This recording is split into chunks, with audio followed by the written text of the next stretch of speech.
Appelle-moi Docteur Love.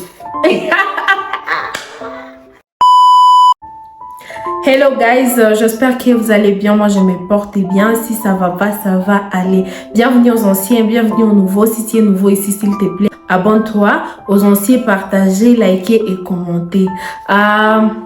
Je remercie chaque personne qui s'est abonnée à ma chaîne, chaque personne qui a partagé, qui a liké. Que Dieu vous bénisse abondamment. Je suis de retour pour une nouvelle vidéo. Aujourd'hui, on va parler de comment se remettre d'une rupture amoureuse très douloureuse. C'est une demande d'un ou d'une abonnée. La première étape à faire, c'est d'accepter la rupture pour la surmonter. Bien sûr, il y a des ruptures qui sont en réalité temporaires et qui ne sont que l'expression d'une crise grave de couple. Cependant, si vous savez que vous vivez une séparation définitive, alors l'acceptation sera une étape indispensable à votre rétablissement. Lorsque vous refusez d'accepter une situation, vous redoublez la frustration et vous exprimez une colère qui s'adresse à vous-même et aux autres. Accepter la séparation, c'est d'accepter d'aller de l'avant, c'est cesser de vivre dans la nostalgie. L'acceptation est l'une des étapes du processus de guérison. Une relation amoureuse constitue un engagement profond. On n'y met pas un terme sans que cela soit difficile. Alors, il nous faut faire le deuil de notre couple, de nos projets d'avenir. Alors, la meilleure des choses à faire est d'accepter la réalité, aussi triste et douloureuse soit-elle. Accepter de devoir en passer par les larmes n'est pas lutter pour un temps, c'est dire que nous avons le droit, voire même besoin d'être malheureux pour un temps. La deuxième étape est d'extérioriser ses émotions. La meilleure manière de ne pas guérir est de tout garder en vous. Une rupture amoureuse peut être traumatisante et il est parfaitement normal d'en souffrir. Ne retenez pas votre peine, mais au contraire, apprenez à extérioriser vos émotions négatives. Les excès d'alcool, de cigarettes sont fortement déconseillés durant cette période difficile. Ils peuvent en effet se transformer rapidement en addiction. N'hésitez pas en revanche à discuter longuement de votre rupture à vos amis proches et surtout positifs. Vous pouvez aussi écrire de ce que vous ressentez dans un journal afin de vous libérer de vos émotions. En fait, laissez-vous aller et pleurez votre souffrance si vous en ressentez les besoins. C'est un acte libérateur. La troisième étape est garder ses distances après une rupture. Dans les premiers temps, l'absence de l'autre est difficile, le manque est insupportable, parfois avec cette terrible impression qu'on n'arrivera jamais à vivre sans cette personne et ses besoins irrépressibles de l'appeler, de lui envoyer des messages. Pendant un temps, il est bon de ne plus avoir contact ou des nouvelles de son ex. Mieux vaut également éviter de voir momentanément la famille ou les amis de votre ex. Vous éviterez ainsi d'apprendre des informations douloureuses à son propos, genre remise en couple, épanouissement loin de vous et autre chose.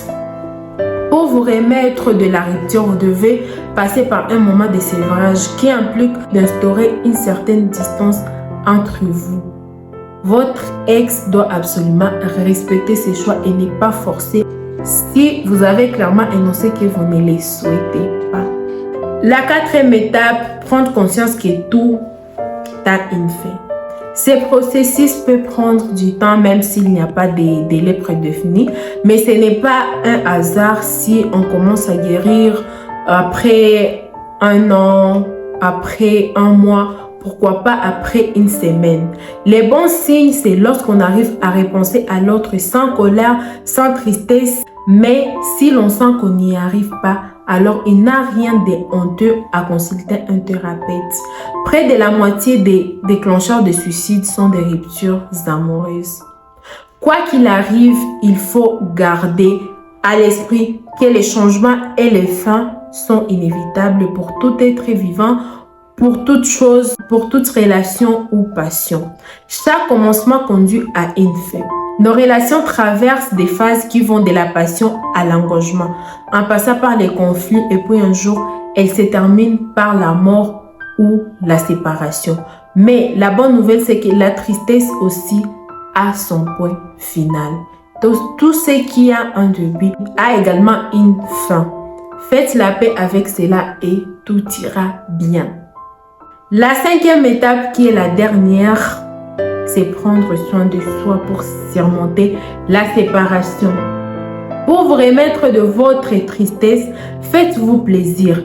Profitez de votre nouvelle vie par faire des activités qui vous plaisent, qui vous font vous sentir bien. Par exemple, allez courir, prenez un rendez-vous chez le coiffeur, changez la disposition de vos meubles, voyez vos amis.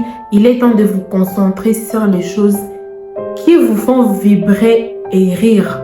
Même si vous avez les sentiments de vous forcer dans les premiers temps, vous retrouverez progressivement les morales petit à petit grâce à vos activités. Vous envisagerez de nouveau un avenir meilleur en vous entourant des personnes qui vous rendent réellement heureux ou heureuse.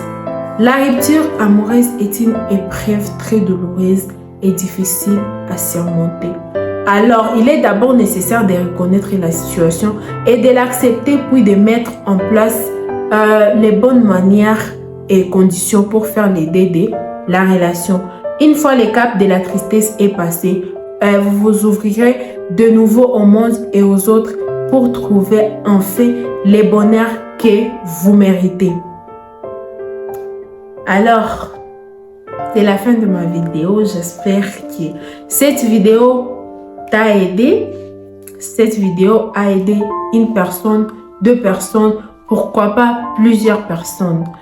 Je vous dis à très bientôt. Prenez soin de vous, surtout ça. Alors, ciao!